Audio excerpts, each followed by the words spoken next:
కామన్గా ఎప్పుడు కూడా మనము బీరకాయ కూర, బీరకాయ టమాటా లేకపోతే బీరకాయ పప్పు తింటూ ఉంటాం. అప్పుడప్పుడు బీరకాయ పొడి పెసరపప్పు అంటే పొడి పప్పు పెసరపప్పుతో చేయొచ్చు, శనగపప్పుతో చేయొచ్చు. ఈరోజు మనం ఇది ఎలా చేయాలో చూద్దాము. ఒక కప్పు నూనె పోసాను. బీరకాయకి అయితే ఆయిల్ కొద్దిగా తక్కువనే పడుతుంది. మేము తెలంగాణలో కాబట్టి కొద్దిగా ఉప్పు కారాలు గట్టిగానే తింటాము. అది మాకు చిన్నప్పటికెళ్ళి అలవాటు అయిపోయింది. ఏం చేద్దాం మరి. నా కారాలు చూసి మీరేం భయపడకండి. మీకు కావాల్సినంత క్వాంటిటీ మీరు వేసుకోండి.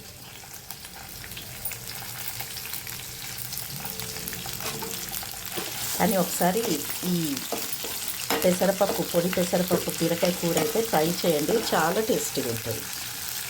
పసుపు వేయండి. అరే నాన్న పిల్లలు, నేనైతే ఎస్పెషల్లీ మీకోసమే చేస్తున్నా.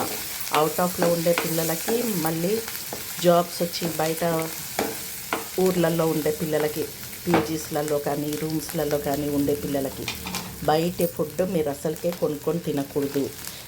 ఇవి చూడండి, మీరు ట్రై చేసి తినండి. 5 మినిట్స్ అంటే 5 మినిట్స్లో అయిపోతుంది. మీకు చాలా టేస్టీగా ఉంటుంది. కర్రీస్ హెల్త్కి మంచిది, హెల్తీగా ఉంటారు.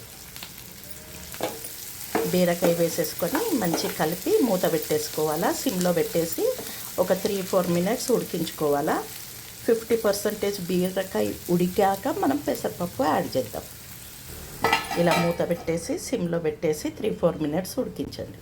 3-4 మినిట్స్ ఉడికాక బీరకాయ అంటే 50% చూడండి, 50% బాయిల్ అయింది. దీన్ని కొంచెం బాగా కలుపుకొని ఇప్పుడు మనము నానేసుకున్న పెసరపప్పు ఉంది కదా, ఇది మినిమం 1/2 అవర్ అయినా నానాలి. దీన్ని ఇప్పుడు మనం ఇందులో వేసుకోవాలి.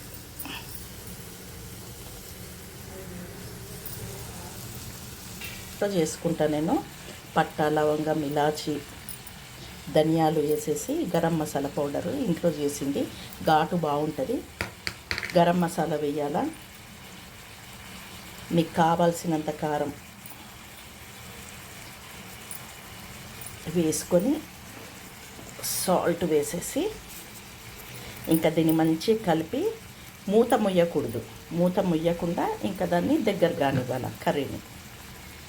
చూడండి, ఇలా మంచిగా కలిపేసుకొని ఉప్పు, కారం, గరం మసాలా వేసి కలిపేసుకొని మూత ముయ్యకూడదు. మూత మూస్తే మళ్ళీ పెసరపప్పు మెత్తగా అయిపోద్ది.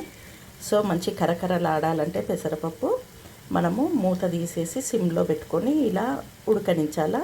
ఆ మిగతా 50% బీరకాయ ఉడికేసినాక మంచిగా మీకు తెలిసిపోద్ది, క్రిస్పీగా పెసరపప్పు అనేది రెడ్గా కూడా ఏగిపోద్ది అనమాట. అప్పుడు కొత్తిమీర వేసేసుకొని దింపేసుకోవాలి కర్రీ. బీరకాయ అయితే ఆల్మోస్ట్ ఉడికిపోయింది. ఇంకా కావాల్సిందంతా ఆ పెసరపప్పు కొద్దిగా క్రిస్పీగా వేగటమే.